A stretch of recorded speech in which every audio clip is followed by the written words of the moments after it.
Эсеп палатасынын төрагасы Алмазбек Акматов польшалык кесиптеши Мариан Банас менен жолукту. Анда тараптар эки өлкөнүн жогорку аудит органдарынын ишмердүүлүгү боюнча маалымат алмашып, эки тараптуу кызматташуунун артыкчылыктуу багыттарын талкуулашты.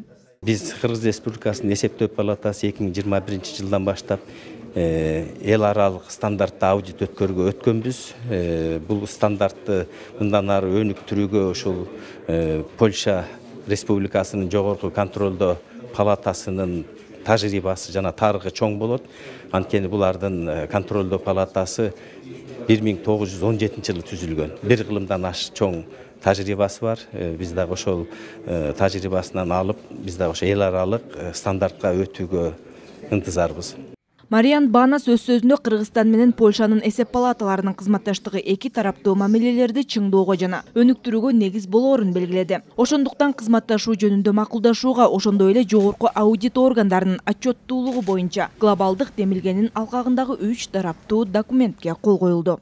Dokument dotyczy wzajemnej współpracy między naszymi krajami. Biz 2022 жылдан тарта кызматташа баштадык. Жыл ичинде эки тараптан тең бир топ иштер аткарылды. Кызматташтыктын негизги багыттары төмөнкүлөр болот. Мамлекеттик аудитке тиешелүү билим жана маалымат алмашууга көмөктөшүү, кесиптик тажрыйба алмашууга багытталган биргелешкен конференцияларды, семинарларды уюштуруу, маалымат технологиялары тарабынан берилген мүмкүнчүлүктөрдү пайдалануу. Ошондуктан Польшадан атайын делегация келдик. Бул кыргыз кесиптештерибиз менен тыгыз кызматташтыкта маселелерди жеринде өз ара чечүүгө өбөлгө.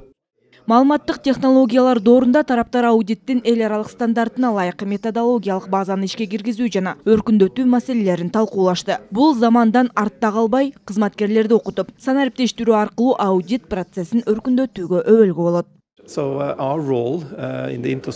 Жогорку аудит органдарынын отчеттуулугу боюнча глобалдык демилге натыйжалуу жана координацияланган ишти мобилизациялоого багытталган. Демилгеге Белиз, Бенин, Доминика, Гаити, Гондурас, Кыргызстан, Ливан жана Тажикстан кошулду. Ар бир өлкө өз долбоорлорун иштеп чыгышы керек. Бирок ар бир уюм уникалдуу экенин унутпашыбыз керек. Ошентип аудитордук ишти трансформациялоодон келип чыккан тобокелчиликтерди азайтууга, кылдат талдоо жүргүзүп, комплекстүү стратегияларды иштеп чыгууга шарт түзөт.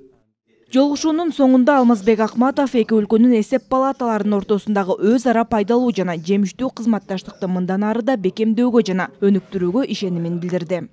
Бактыгүл Султанбек кызы Даяна Жумабекова, Руслан Сабатаров, Ала Тоо 24.